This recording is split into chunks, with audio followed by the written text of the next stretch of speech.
Get out the insurance cards, get out the copays. The office is open, my friends. Brought to you by drroto.com.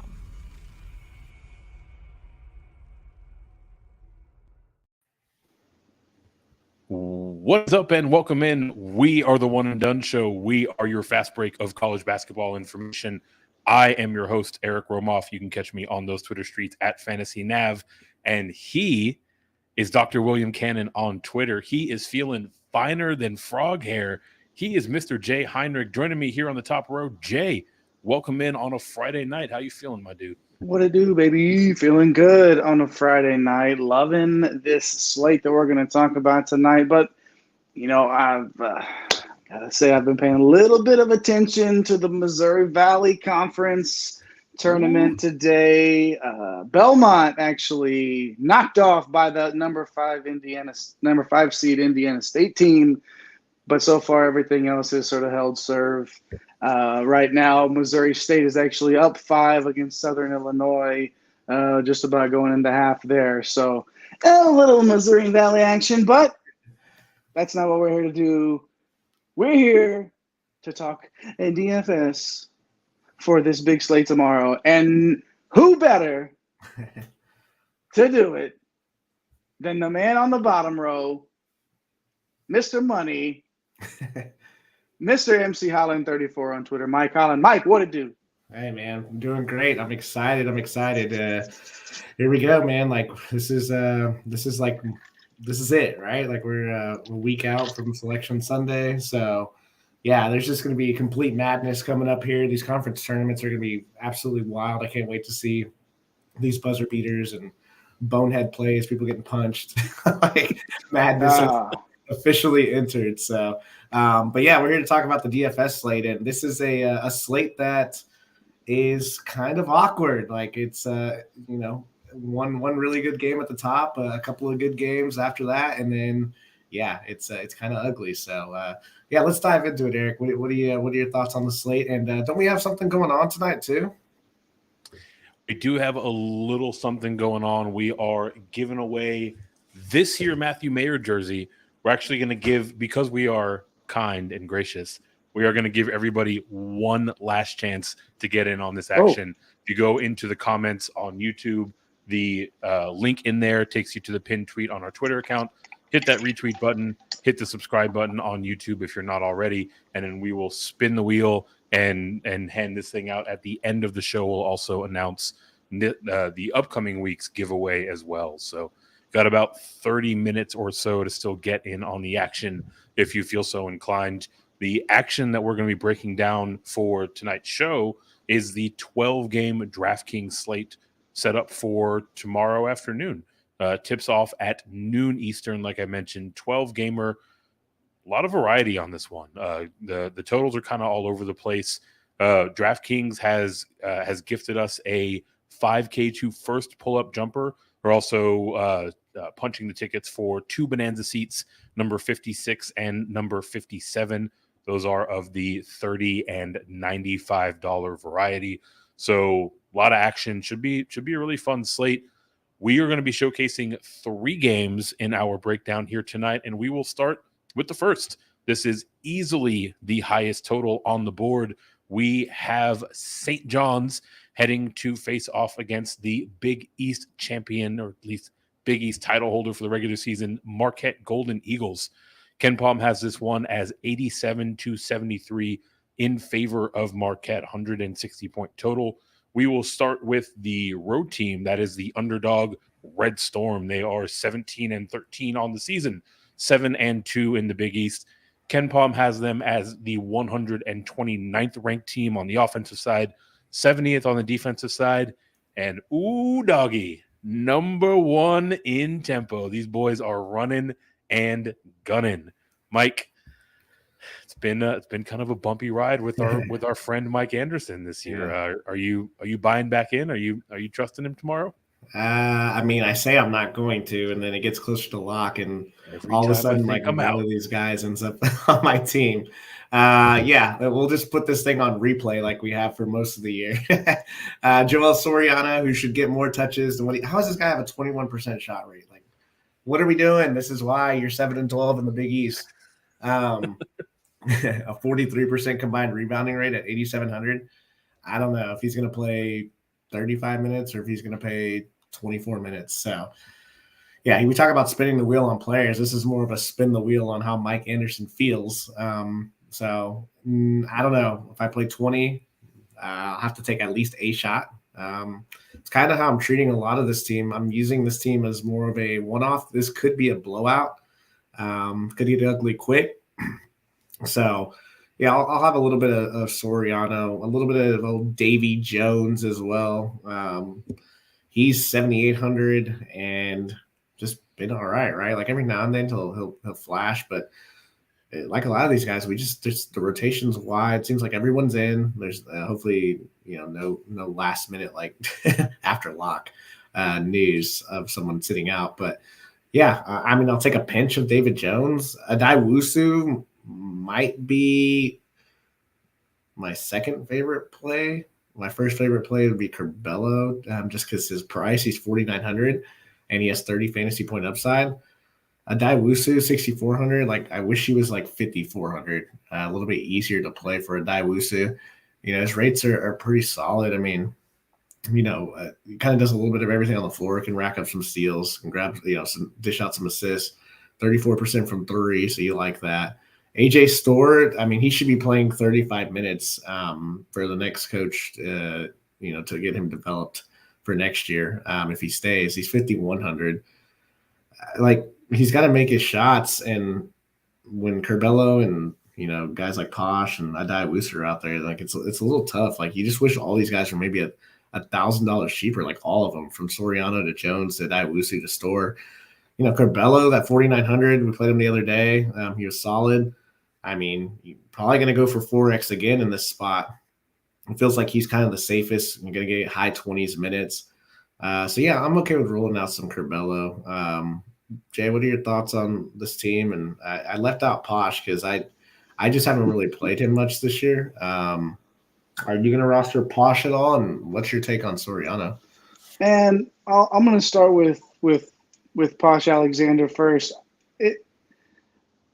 It's shown the 30-plus point upside here in the last time out, but this is also now you're paying $800 more to roster him, and it hasn't been this expensive to roster him since like early December. I'm not really into paying up for guys like that and paying for past production, but in this spot, in this slate, with there being such a discrepancy in the totals on the board, to be in this spot, there's an opportunity for him to even pay this off and then some if we're getting the right Posh Alexander at the right time. A lot of people aren't going to take that approach. Yeah. You can get different though with Posh Alexander. Yeah. And then stack him with the Curbelo or a Storr and get a couple of shares on this side of this game with a 73-point projected total. Give me all of that, and somebody's going to score some points. The 22% assist rate for Alexander is enticing, especially in this sort of an environment. I'm talking myself into Does the blowout scare you though? This thing could get out of hand quickly, but what if St. John's keeps it close? That's the deal here. If this is a closer game, if they have to play their guys deep into this, this is something where you can get even the higher ceiling game. Sometimes you're not looking for that next ceiling because you just saw the latest one. And again, in this spot, especially in a large field there's not a lot of people that are gonna be looking to pay for that pass production. This is a good way to get different, and again, it's a good way to be able to get a couple of shares on this side of the ball. What about Soriano? You've jumped off the train a long time ago. I know I burned some money. Eric, I don't know if you jumped off. I'm too. off. Yeah. I'm off. I'm not. I can't do it anymore because of the, like you were saying. Is he playing 27 minutes or is he playing? Or is he playing 21 or is he playing 36? And are they going to give him the ball even if he does play 35 minutes? Yeah, it's frustrating. I can't do it. So looking at this matchup in particular, you scroll through the game logs. Last time these teams faced off, put up over 170 points, well over 170 points, 181 to be exact. If we're going to be looking at a game that's pushing, an over on the 160 point total, Mike, does that sort of mitigate your concerns on potential blowouts, right? I know. You look at the last game they played, and it was like that. This is the problem with them, with this total being as high as it is compared to these other totals. I mean, what's our next highest total? 150. Got a couple of games at 151 that we'll talk about, and then it drops into the one at 145, and then the rest here at the low 140s, high 130s. If this game goes over, like God, you're gonna want the pricing on the other side we'll talk about in a second is tough too. But a 2x2 in this game, like if it goes to 170 points, like you got to figure it's either Soriano at the top or Jones, and then like Jay said, like Posh is super sneaky. It's just figuring out like which guy really is, or which two together. Like that's just the hard part. A lot of other teams you can kind of sort it out. To figure out like who to play together. But in this thing, and it's just been a headache all year. And I see why you're off, Jay, because but Marquette is terrible against bigs. So he went for 43. He should smash them. But then we'll see Noe out there for 18 minutes and wonder why he's and we'll wonder what is happening. Come on. So yeah, I don't know. It's scary. I hate that they're on this particular slate with this type of total with the other games that are around there. The good thing is the mid-tier, at the lower mid-tier, which we'll talk about later, can kind of get you away from multiple guys in this game. So I don't know. It's tough, man. You look at this one. If you're gonna play mass multi, you probably should get a few shares of a game stack in this one. But if you're playing single entry, this is almost a game you just wish wasn't on the board, right? But one or two of these guys are gonna go off. That is spoken like a man who has sworn off of Mike Anderson teams, who's going to be back all over him tomorrow. I mean, look, even if it's a blowout, right? Even in blowouts, we're finding the Red Storm, push 75 points or more pretty consistently, and there aren't a whole lot of teams on this slate that have a total like that. So I think finding ways to get into this game is probably going to be, a necessary evil. I think a lot of people are feeling burned, so they're probably not going to be all that popular, which is all the more leverage for you to get. We're going to move on to the other side of this game, but before we do, Jason B checking in the chat. He's loving the early start because he's got an early tea time tomorrow. So appreciate you spending some time with us before you call it a night. Hit him straight tomorrow. If you get a little spicy, jump back in these comments and let us know what you shot. We want to know how that golf game's shaping up now that we're getting into the spring months. We're 4 weeks away from college basketball, or at least a college basketball sized gap in our respective calendars, right? So get into that midseason form now, Jason. We will move over to the other side of this game. Like I mentioned, Marquette Golden Eagles, your Big East champs. Shaka Smart, potential coach of the year. What can't you say about this guy? I'm just giving Mike and Jay a hard time. 24-6 on the season, 16-3 in the Big East. That is what won them that crown. Ken Palm has them as the 5th rated offensive team. Solid on the defensive side, 60th in that regard. Plays at 110th rated tempo. Mike, your Marquette Golden Eagles, your guy Shaka Smart, got these guys playing at the peak level for the type of players that he has out there. You mentioned earlier pricing is kind of tricky, right? When the slate dropped, the first thing I asked, are we playing Tyler Kolek for 9.1K? I will ask you again here on the air. Are we playing Tyler Kolek at 9.1K? That was an amazing text. I was like, absolutely not. And then as we draw closer and closer and the minutes go by and you realize 9,100, but he's probably going to go for 36 at least. His floor is probably 30. I guess his floor is 32 because that's what he had, I believe, in the first matchup. And that's not far off from 4X. A couple of, a basket here, a little steal there. But I have a tough time paying for him in the mid 8s sometimes because he just doesn't shoot the ball a lot and he really relies on those assists and steals. Um, yeah, I would. This is a one-off team unless you want to play Stevie Mitchell as a second run back on this side. Mitchell's 3,800, and he's going to play 20, 25, high 20s minutes, right? So if I'm going to play Kolek and feel good about it, and if I think this game stays close, Mitchell's probably the guy I want to pair with it because Iguodala and Jones are just too expensive to play with him. When you put them both together, what is that? That's like 17,000 for Kolek and one of the other two at the top. So that's pretty scary. But it's St. John's. I mean, you're getting the fastest tempo, right? The problem I have with Kolek too is that Posh Alexander's a premier defender too. So I worry about that a little bit. But I'm not afraid to fire him up. That's a crazy price though. The fact that I'm still staring at it and it's like that's really Tyler Kolek's price. Like, no wonder Marquette is one of the Big East, right? So, outside of that, Oso, that's a tough spot for him. 7,900, like he has no upside. It feels like 17% shot rate, only a 23% combined rebounding rate. A 6% block rate is nice, but he's really there to kind of be the lone big, and he's there to like disrupt some shots, but not get into foul trouble. Facilitate a little bit of the offense with almost a 20% assist rate. Can play that free flowing style on offense. So I don't think he's good for DFS purposes. For me, my shares are probably going to come down to Kolek either by himself or matching him with Stevie Mitchell. I haven't gotten Cam. I got Cam Jones right, I think, once this year, Jay. High ceiling and a nice pivot. He's $1,200 cheaper than Kolek. Like, is that the play here? Yeah, the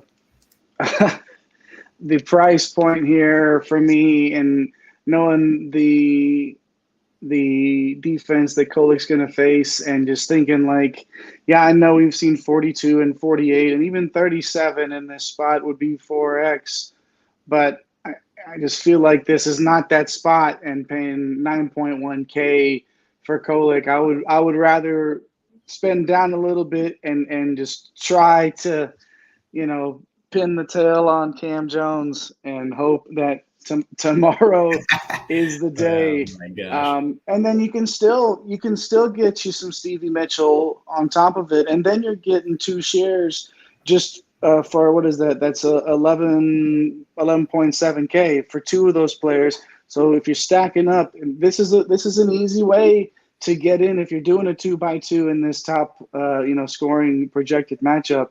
I like Cam Jones and Stevie Mitchell to stack them up a little bit there at those prices. And again, I don't know that that's necessarily going to be a super popular play, but I do think Mitchell was going to have some ownership at that price. Yeah, I mean, it's the 87-point implied total. Someone has to get right? Like if they're going to score 90 points, yeah. I mean, geez, I don't know. Eric, where are you at on this, man? Talk us off the ledge because if this game goes under. I don't know if I'm talking anyone off the ledge. I mentioned before I sent you that text questioning whether or not we're playing Kolek at 9.1K, and talking through it, a 90-point roughly in implied total. They're now facing the fastest team in the country. Generally that means more scoring, and for me, that means more assist opportunity for Kolek. You're right that he doesn't shoot a ton. He's taking less than 10 shots per game. But, you go back to what you called his floor game, that 32 spot against St. John's last time that they played, and he's sitting there with 8 assists, right? Like he hands out 2 more dimes, and you're very much so, paying off that 9K price tag. And I don't think anyone is going to click the button with him north of 9K, right? So I get to get into this game. He's probably going to be the least popular of the options, and that's always interesting to me. Yeah, I mean, and St. John's is 307th in opponent assisted field goals made because they play at that pace. So it's just the price tag for me, man. Just so rough. Like I can't play OMP. Joplin is a little interesting. He just has to make all of his threes and have the ball bounce to him a few times. So, yeah, I don't know, man. Like, I'm going to take a cautious approach to this game. But then I look at the implied total and I'm like, why am I taking it's just because of the price point, right? So, and there's value on the slate. So like I may have more than what I actually want as we get closer. This has been the story of our season all year long, right? Like we end up with more St. John's than we ever really want. But I mean, look, the goodness is there. You have to put the pieces together. Before we move on to the next game, we want to know from you guys, how are you putting these pieces together? If you're checking in on YouTube, hit those like and subscribe buttons. Get up in those comments. Let us know which players from St. John's, which players from Marquette are the ones that are most interesting to you, how you're approaching this game, if you're looking at one-off pieces, if you're looking at stacking it up. Also, it's not too late to get in on our Matthew Mayer jersey giveaway. That tweet, I should say, is in the chat. Click it, hit the retweet button, subscribe. Your name will be in the drawing at the end of the show. All right, let's move on to our second showcase game. Like we've mentioned a couple times now, not quite the total as the first one that we talked about. We're looking at a 151-point implied total between the Kansas State Wildcats and the West Virginia Mountaineers. KenPom has this one as 77-74 in favor of West Virginia. We will start with the road team and the underdogs. Our fighting Kansas State Wildcats, 23-7 on the season, 11-6 in a very tough Big 12. KenPom has them as 51st in offensive efficiency, very tough defensively, 13th in that regard, and playing pretty fast, 51st in tempo overall. Feels like throughout the season, it's really been a matter of deciding between Marquise Noel and Keontae Johnson when you're going to play a Kansas State player. Is that still kind of the key question to answer first, Mike? I see what you did there. The key question. Yeah, it always is when Kansas State's on the slate because of the price, right? And I don't know. I'm feeling Noel in this one. 9,500. Like, I wish we could have gotten him right at 9. Would have been a lot happier. But of the two, I think in this matchup, I feel like he has a pretty high ceiling. 41% assist rate, 27% usage rate. I mean, the kid is just dynamic. Love him. I feel like he's got more outs and more of a ceiling. Like he can touch 50. Whereas Key, we saw him in the 40s early in the season, kind of settled into like a low 30s, high 20s. A lot of that has to do with Tomlin and Cam Carter and Desi Seals and some other guys kind of stepping up and providing a little bit more on the offensive end. So if I'm picking between the two, even though he's 1,100 more, I kind of want to play a little bit of Marquise Noel. But I'm not going to – where I'm not playing Noel, I'll have some shares of Keontae Johnson in case he does break out for a 40-piece. This seems kind of weird. For me, I haven't played Tomlin a lot, so it's either I pay for the top guy or I just go directly down to the bottom to get value. I kind of skip over Desi Seals because, I mean, the guy just went for 43 fantasy points, but he's – a guy that will go into the teens for most of the time that he's on the court, and every now and then he pops off for this like ridiculous game, and it's like I can't pay 6,200 for something like that. Like maybe in a large field, if you want to just be completely different, you want to pop him in there, like okay. I'm not going to recommend it. I do like Cam Carter.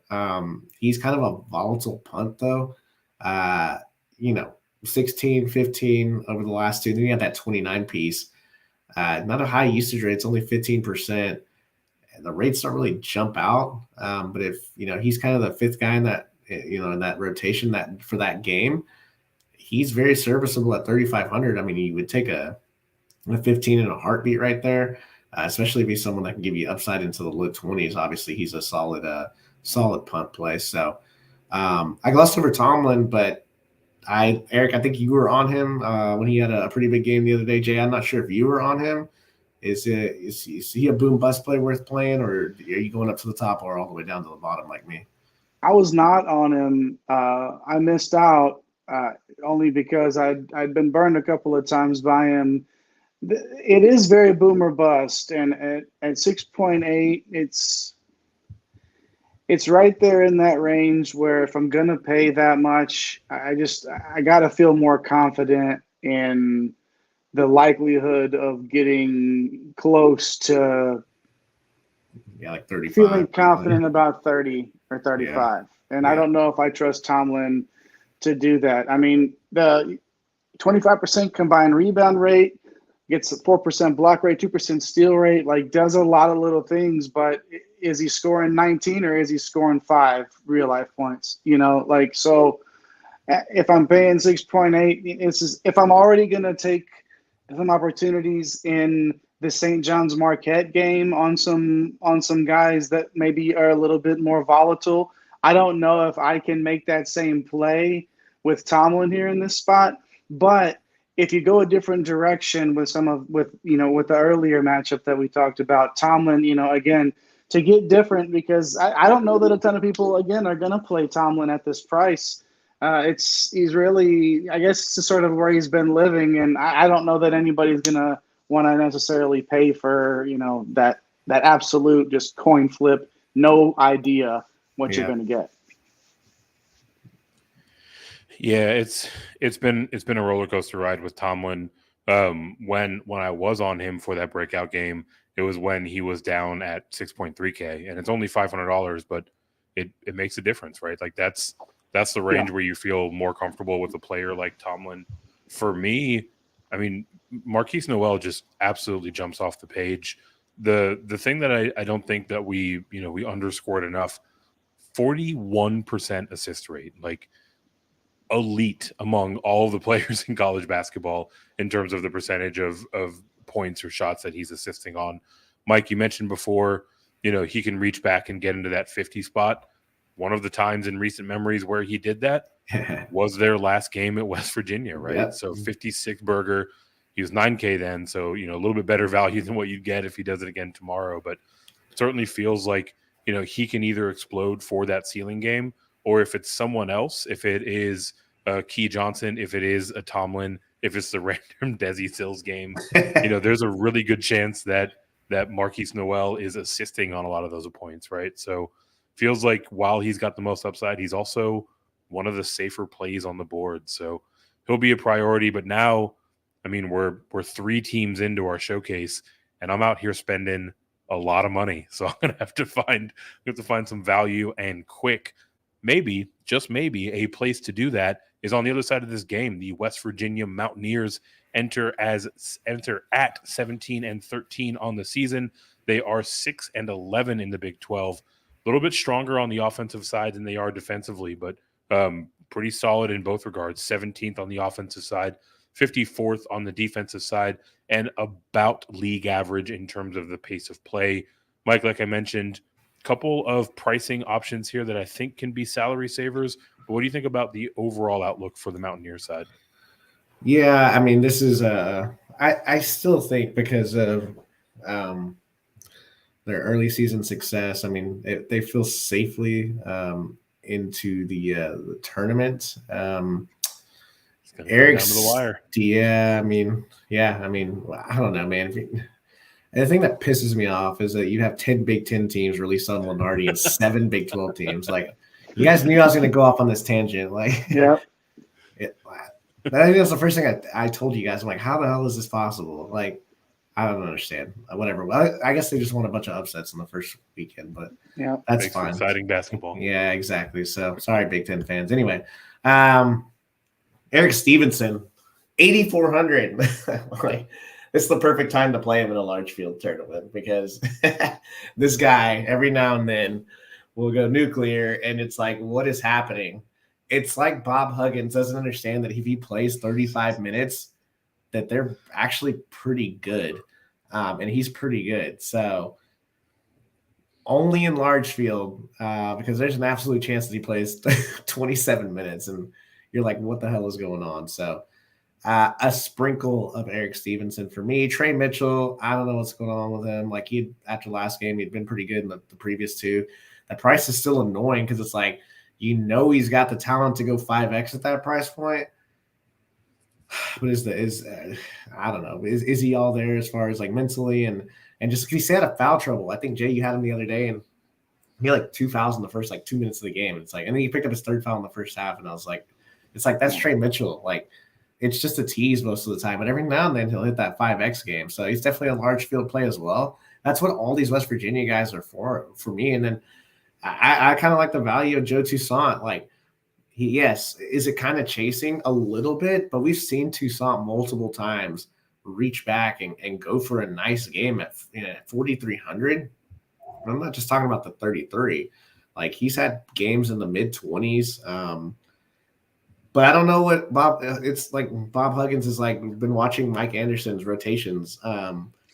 It doesn't make any sense. Like, Toussaint is definitely one of your top 3 or 4 players, and he doesn't treat them like it. So that's my rant for the West Virginia side, Jay. I'm going to stop now. I glossed over Kedrian Johnson. I don't play him at that price. What say you on him? No, it's the highest price he's had all season. You're basically paying for the ceiling that's happened once in the last 5 and twice all season. I can't. Okay, this is why it's intriguing. At least 2 steals in the last 5 games. At least 4 assists in 3 out of the last 5 games. Gets a couple of boards here and there. He shoots 3 or 4 threes a game. So if he hits like Johnson's one of those guys that everything has to go right. Like Stevenson up at 8.4, Toussaint lower. When you're looking at this game and you're looking at the price points, those are the 2 that sort of stand out. I just don't know if I could do 6.5 unless, again, if it's just we're trying to be different. But you absolutely have to hit the ceiling at 6.5, and I don't think I'm going to mess with it. Yeah, pricing as a whole on this slate is pretty frustrating, right? Like there are a number of guys that we were kind of begrudgingly playing at their price tag for most of the season, and it seems like most of those dudes got an increase heading into this slate. So like it's all the more frustrating. I want to go back, Mike, to Joe Toussaint, or Joe Croissant, as I like to call him. These random outbursts, they really seem to be tied to real life scoring, right? They're always when he's got double-digit points on the board, and specifically, it seems like it's when he's getting to the free throw line where he's being more aggressive and getting those fouls or the points where he's driving his scoring output. Is there anything about this matchup specifically against KSU that you think might set up for a game where Joe Toussaint can be, slashing to the interior and trying to do a little bit more scoring in real life? Yeah, I mean, I think one of these 3 guards. Look at their assist rate. Stevenson 21%, Kedrian Johnson 21%, Joe Toussaint 24% assist rates. Right, like KSU has a problem. Toussaint, they're 301st in opponent assisted field goals made. So one of these guys could pop off. Stevenson can score to go. He's going to have to score a ton of points and just do everything and be on the floor.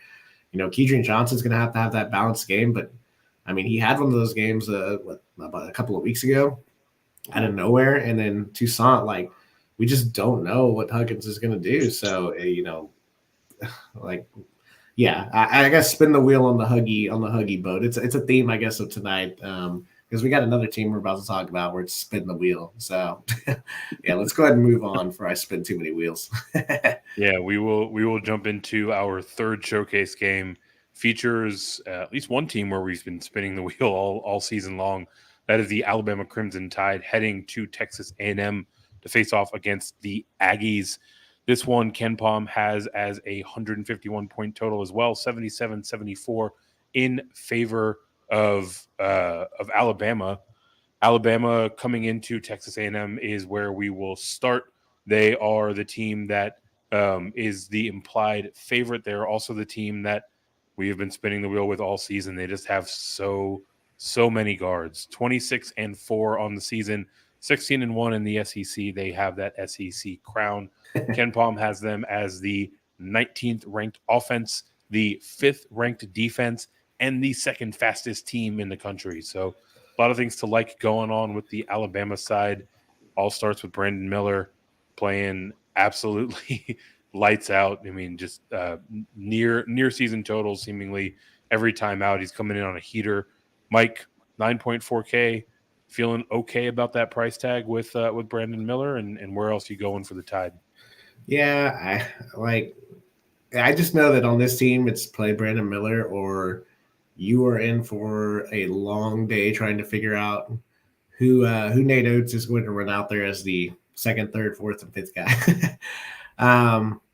Yeah, Miller's been consistent. I mean, cash game lock, basically. I don't see him in this spot on the road. He's going to get a pile of minutes, going to take a ton of shots. He's taking 217 threes this year. He's shooting 42% from three.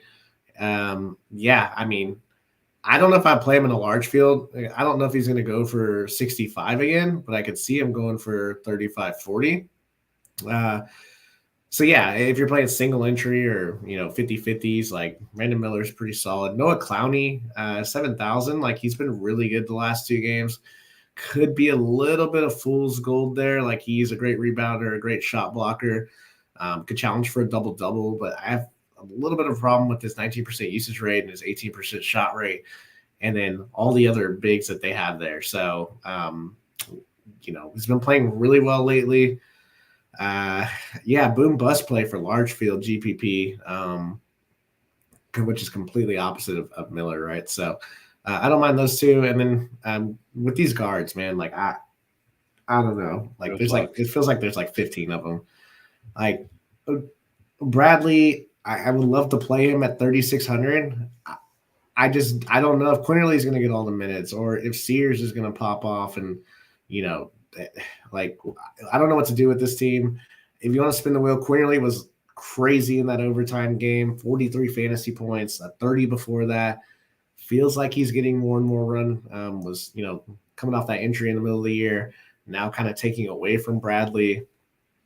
Yeah, I don't know. Like, it's tough. Like, I couldn't tell you. If I had the almanac, it would be a lot easier to play Alabama. But, yeah, for me, it's spin the wheel with these guys. And then there's Sears, who's, like, in the middle of everything, Jay. Like, he's just right at 6,600. And it's like, for me, it's like another team that we just talked about a little bit earlier. It's like Kansas State for me. It's like, I'd rather spend up or I'd rather just go all the way down and press my luck with some of these cheapies. I mean, Sears is pretty consistent, man. What is your take? You think he could be a contrarian type play in a large field? Yeah, definitely. I think I would also rather spend down here and play Quinterly at 4.7 and just hope you get anywhere close to that, even the 29 that he had a couple of games ago. I think you feel good about that. But again, it's Brandon Miller or bust. I mean, it's really, if you're going to be a part of this, if you're going to have a part of this game, it's just so many guys. You don't know who's going to be the guy. This is one of the ultimate spin the wheel type teams in the entire country. And that's what's frustrating, because you look at Sears at 6.6K and you're like, man, like you could find a path. You could see there being a path to him paying that off. But I just can't. I'm not going to be able to pull the trigger at 6.6. I'll probably have a bunch of Quinterly. If I'm not on Miller here in this game, it'll be Quinterly. But again, it's just, if you're looking to be different, maybe Sears is your guy in this matchup on this side of the ball. Yeah, I mean, looking at the Alabama side, I feel like a lot of people are going to go to Quinterly, right? His minutes have absolutely exploded over these last two games, 28 and 36 minutes respectively. He's put up 26 shots combined in those last two games. And, even in the lower of the two, that 29 spot, that is plenty for a 4.7K price tag. So it's such a trap. It feels to me like he's going to be popular, and therefore it kind of feels like a trap. Mike, is that firmly your stance? Are you avoiding Quinterly, or like? I mean, I don't want to, but then I'm going to look up and Bradley's going to play 33 minutes and I'm going to be like, what the hell is going on again? Just like it is every time. Like, the minutes allotment is crazy on this team. Like, it's just insane. And we didn't even talk about some of the other guys like Rylan Griffin, who randomly will go off. Noah Gurley in the front court, who will randomly have a decent game. Like, Nick Pringle, I'm like, I didn't know he was getting minute. Like, what are we doing? Like, we're going down to the 11th and 12th guy. And literally, on the broadcast the other day, the announcer said it best. It's like, Nate Oates literally will just do things until he finds a combination that fits outside of with Miller. and then they'll just run with that team.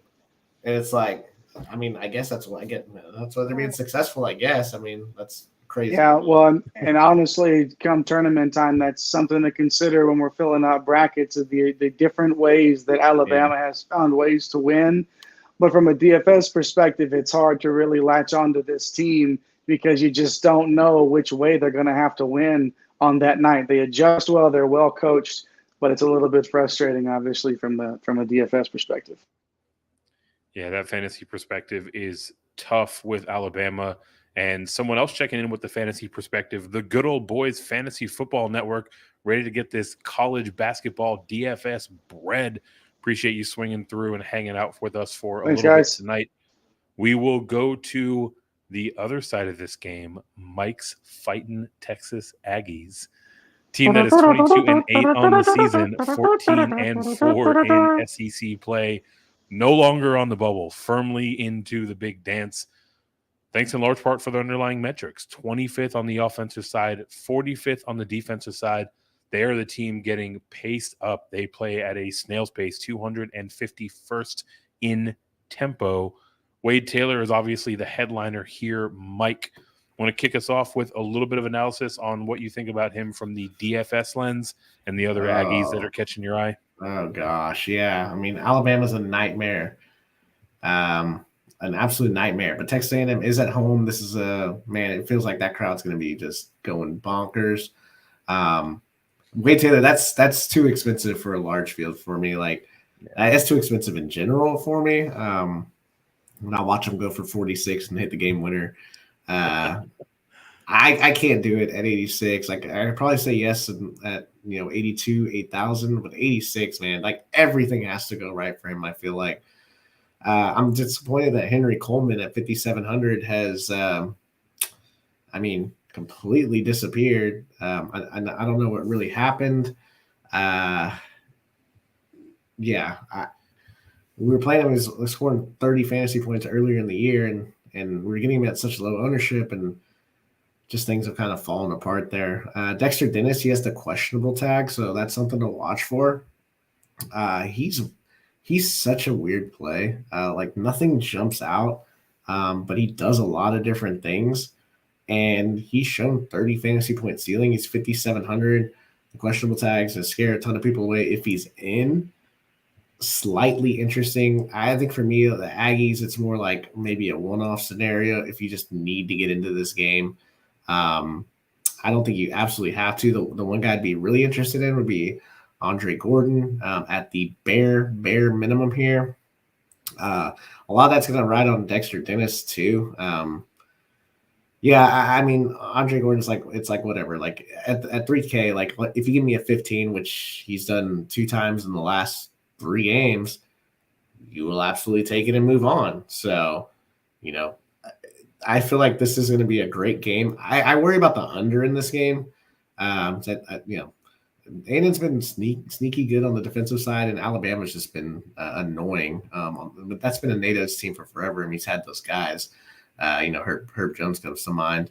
Always been defensive stoppers on this team. So, I'm a little bit cautious with rostering this game as a whole. But at 151, maybe using one side as a one-off, or even using like a Brandon Miller with a Gordon.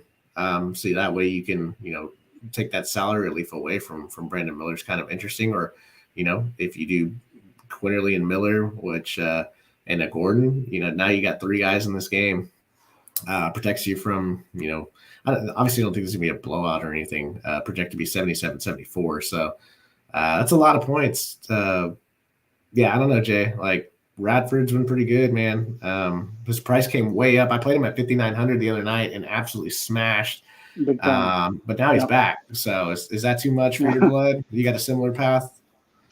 It's not too much, actually, for me. He was living about 7.5, 7.6K there for a while, and this is sort of still at 7.3. It's still a price that I'm comfortable. The thing we talk about, opportunity brings fantasy points. Radford plays a boatload of minutes. Every night he's out there, 30 plus. And the opportunities are there. He shot 10 threes against Mississippi the last time out. If you get that sort of an action at home, and he hits a few more of them than he hit. I mean, he was 5 for 20, and before that he was 0 for 5, and before that he was 4 for 12. So okay, he hasn't been super sharp lately. But what you like here in this spot with, like you said, with the pace up, and even if it goes, with looking at these scores, even if it goes a little bit under, and even if A&M ends up, because they've been living in the 60s for the last 2.5, 3 weeks, them and their opponents. So I could understand feeling the under there. But this with Radford chipping in everywhere, 23% usage, 23% shot, 20% combined rebound rate, 16% assist rate, shoots 33% from three, but he shoots a lot of them, like we said. So if he gets hot at home, this is the type of play, if you want to get into this one and you don't want to pay, you don't want to go 8.6 for Wade Taylor. I could understand getting in here for Radford, but Gordon, I think, again, that's a sneaky way to get a share into this one. And if you're feeling like you've got to stack it, then Radford and Gordon, or even, depending again with whatever the injury news comes for Dennis, this is definitely one to keep on your radar as lock approaches. Yeah, Gordon is going to be a pretty clear play if we do, in fact, have Dennis ruled out. And Jay, as you're talking through it, I'm kind of warming up to this Radford play, right? Specifically in the context of this Aggies team getting paced all the way up, right? We talk about going up against teams that play at a fast pace. That's one thing. But when your team plays relatively slow, the impact of that pace up goes all the further. And Radford is one of those players that does a lot of different things. So, the multitude of ways that he contributes only gets amplified as they're getting more and more possessions. So don't mind that call at all. That will do it for our 3 showcase games. Before we move on to fill out the rest of the player pool, if you are checking in on YouTube, hit those like and subscribe buttons and let us know in the chat which teams, which players, which games are you prioritizing as you are rounding out your builds for tomorrow's slate. Looking at the rest of the board, we're going to break it down into 3 tiers, starting off with that top shelf, the good stuff. Up here in the high tier, Mike, you want to talk through some of the more expensive players that are going to make it into your player pool tomorrow? Yeah, I'll toss my guy old Quentin Post out there, getting a soft matchup against Georgia Tech. High variance with this guy, like could be 20, could be 40. I hope he's healthy this time because we got news against Wake Forest that he wasn't feeling well, so that's always fun, right? He still had a pretty solid game for what we thought was going to be like a complete dud. Was it caffeine poisoning? No, I don't think it was caffeine poisoning. I think he had actual sickness. But yeah, I don't mind Post 8,200. GG Jackson, I think he's in a smash spot. Georgia gives up so many fantasy points, and this is going to be one of the last few times we get to see him. Before heading off to the draft here, 7,700. Like, could easily see a 35-40 banger here at home. So I'm looking at GG Jackson and Quentin Post. Jay, I didn't go all the way up to the top, my man. A couple of guys up there you like? You're not gonna have a DFS slate and expect me to not fit in our guy, Oscar Tshiebwe. Yeah, he's the price king, 10.1K. And last time out against Arkansas was like mid-20s in terms of fantasy points, single-digit real-life scoring.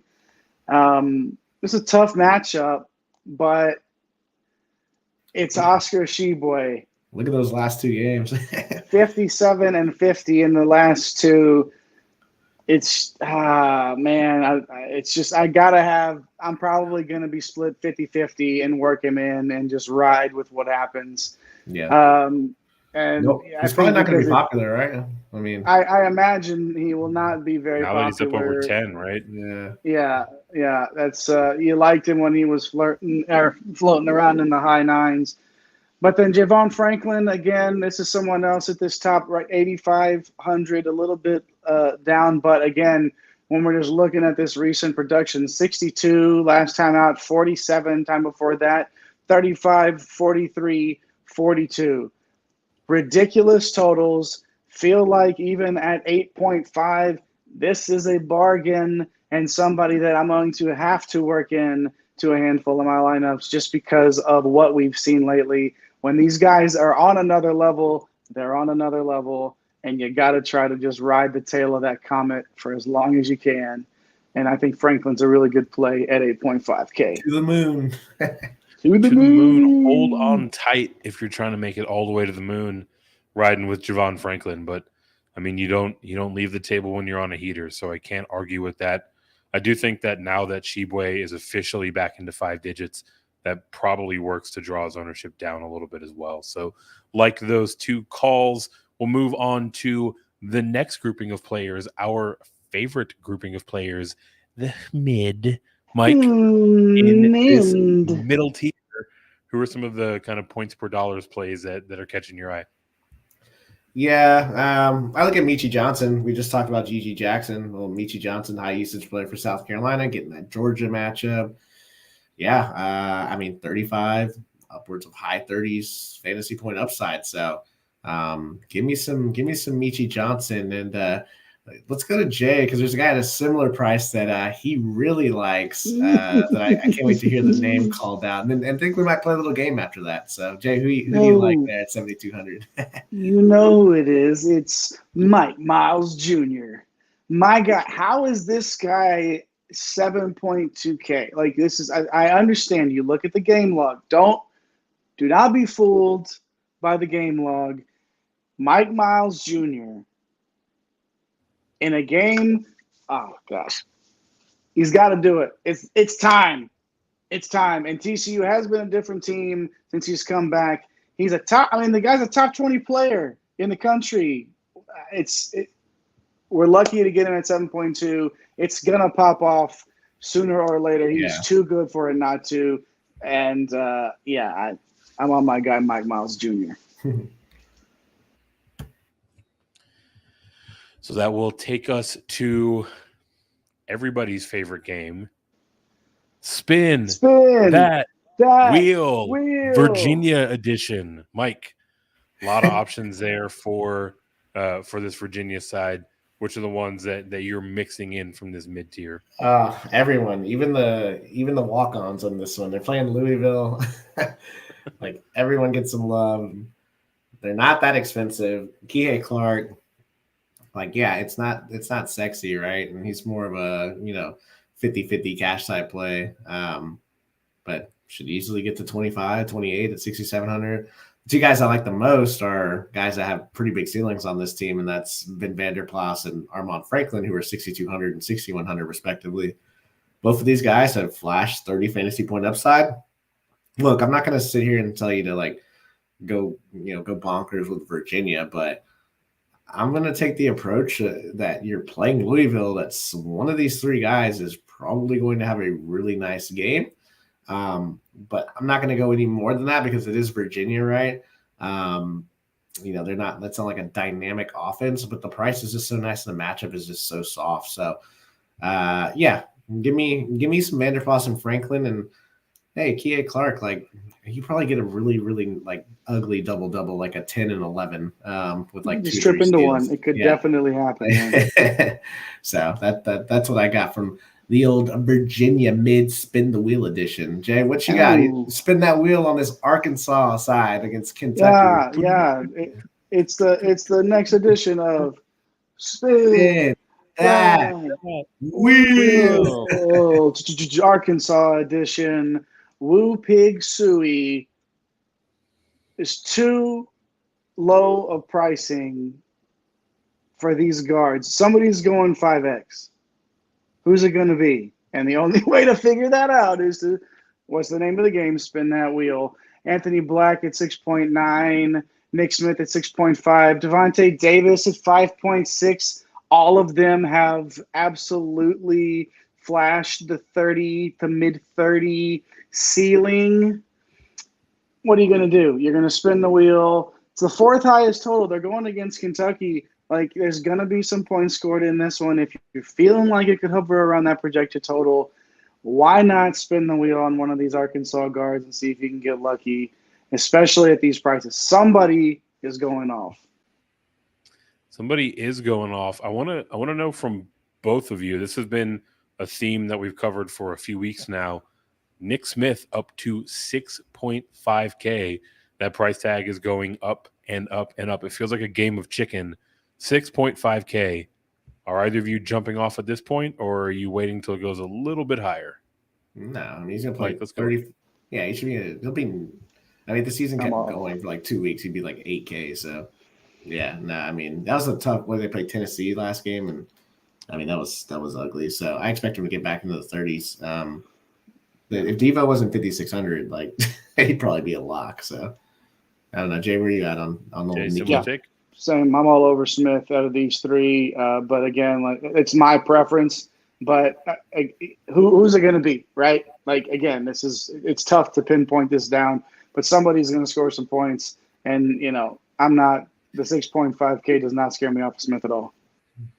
I'm right there with you. While I still miss those mid 5K price tags, don't mind 6.5K for the type of ball that he is playing. Mentioned it earlier. I was out there spending a lot of money, right? So need some salary savers. Mike, looking down on the bottom portion of the salary scale, who are some of the players that you're going to be sprinkling in to save a few dollars? Yeah, we haven't talked about Providence Seton Hall. I think it's going to be kind of an ugly game. You got to look at Noah Locke. He's 4,600. Like, yeah, it's not a pretty play. He's kind of a last man in type deal if you're just finding yourself at, 47, 4,600. Like, okay, he can get you 20 fantasy points. It won't feel pretty. He's going to have to knock down shots and hope the ball just finds him a few times. I'm really intrigued by Felix Okpara. Finally, Zedkey, he's out. And Okpara, they need to develop him for next year. He's 4,500, popped off for, 33 fantasy points in that last game. So I'm really liking Okpara here. Kario Kendo just played a ton of minutes, and at some point, like, he's gonna pay some of this off. Like, he's getting at South Carolina. If he plays another 30 minutes at 45, I'm willing to do it because I know he has high 20s, even to a 30 fantasy point ceiling. So, Kario Kendo's kind of interesting. Jay, anybody that I kind of missed here? I think Jacoby Wright at 3.7K when you're playing 30 minutes every day for the last month. And you're still at 3.7, it's one of those situations where it's just the opportunity's there. Get a couple of bounces your way, and you're in the mid 20s all of a sudden, and you're loving that at 3.7K. And then CJ Frederick for Kentucky, 3.3K at Arkansas.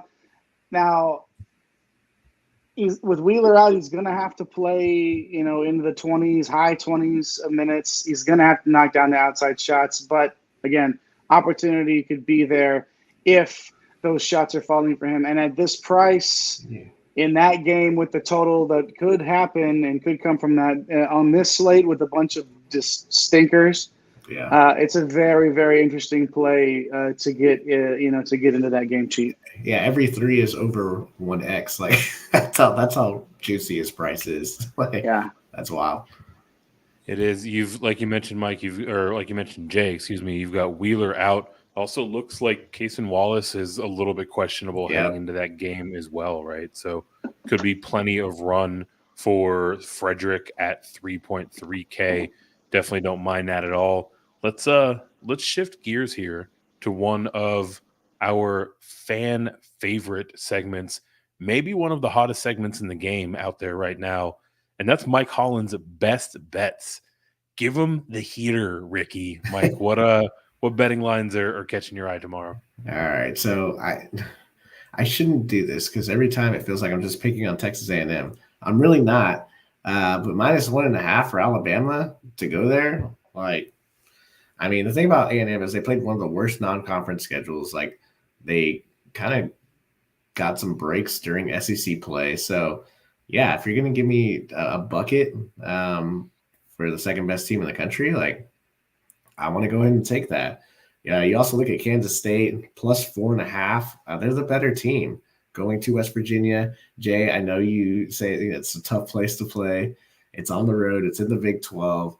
But I trust Key Johnson and Marquise Noel more than I trust what Bob Huggins is going to roll out there. So if they're on, feels like the 4.5 and even a straight money line bet is really intriguing.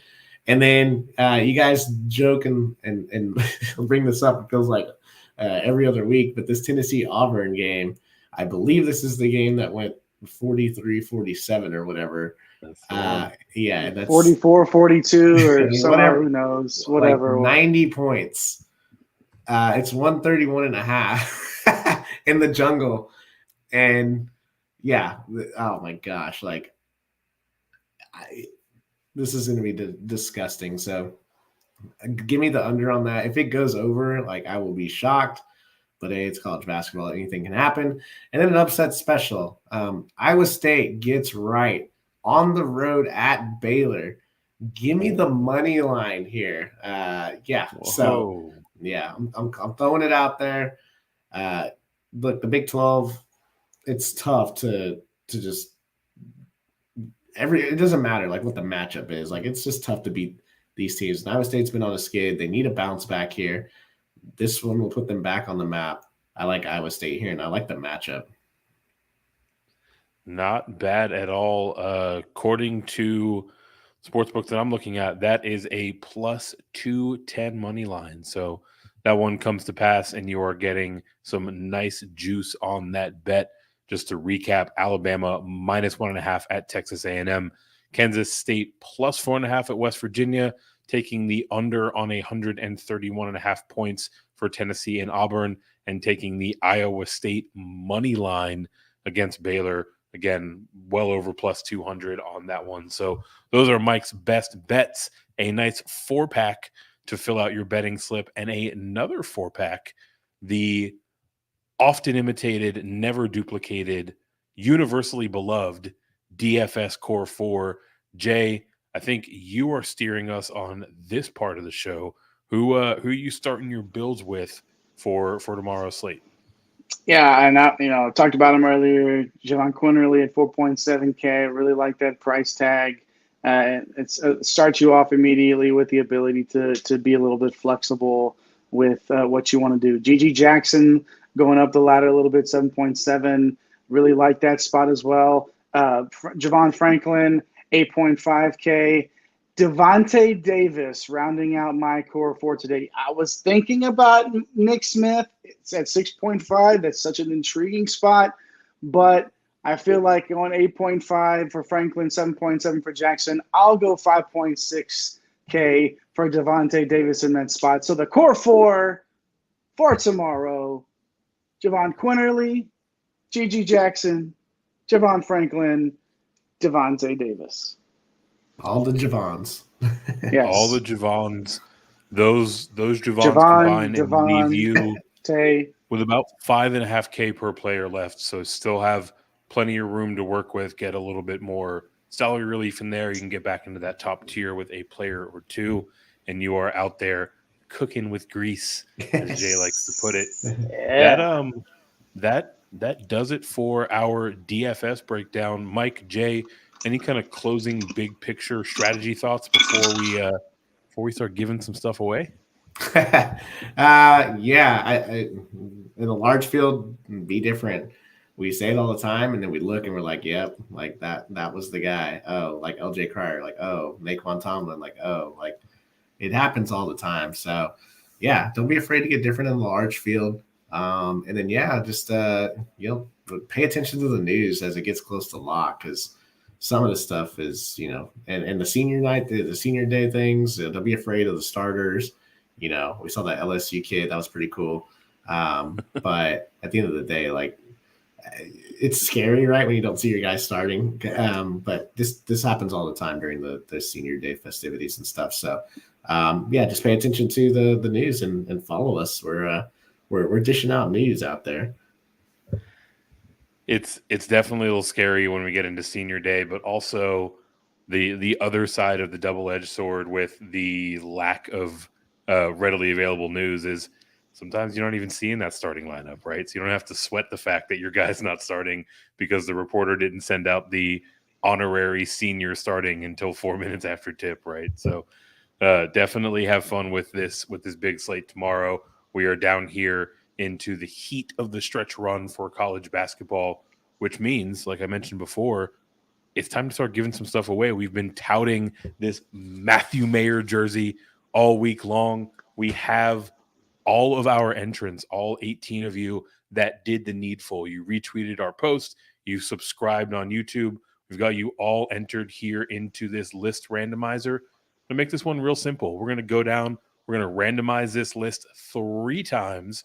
Whoever is on the top of the list when it's all said and done will be the winner of said Matthew Mayer jersey. Let's go. Boys, you guys ready? Wait, hold on. Where's my name? I wasn't eligible. Captains of ships, conductors of trains need not apply. No barons of bread either. I didn't say that. I will absolutely. I will resign my post. All right, fellas. Let's fire this one off. Here is good luck, everybody. Good luck, everybody. Number 2, and finally, number 3. We've got Aries, our winner. Someone we were chatting with on those Twitter streets not that long ago. So, Aries, congratulations. You are taking home this here Matthew Mayer jersey as I knock over things on my desk. And now that week number 1 is in the books, let's turn the page. Week number 2, our giveaway is none other than a Rasir Bolton signed jersey, the Gonzaga senior, signed, sealed, certified, you name it, we got it. Much like last week, pretty similar order of operations with one little twist. Get over to our Twitter feed. It is at @GetGreenscreen. Our up is the one that we're going to ask you to retweet, but we're also going to ask you spread the love. When you retweet that, tag 2 of your friends in that retweet. Let them know that we're giving some stuff away. Share the wealth with your breadheads out in the world. And much like we did this week, we'll be back here next Friday breaking down the Saturday slate, and that is when we will name our Rasir Bolton jersey winner. So again, Aries, congratulations. We will get this buttoned up and sent out to you here shortly.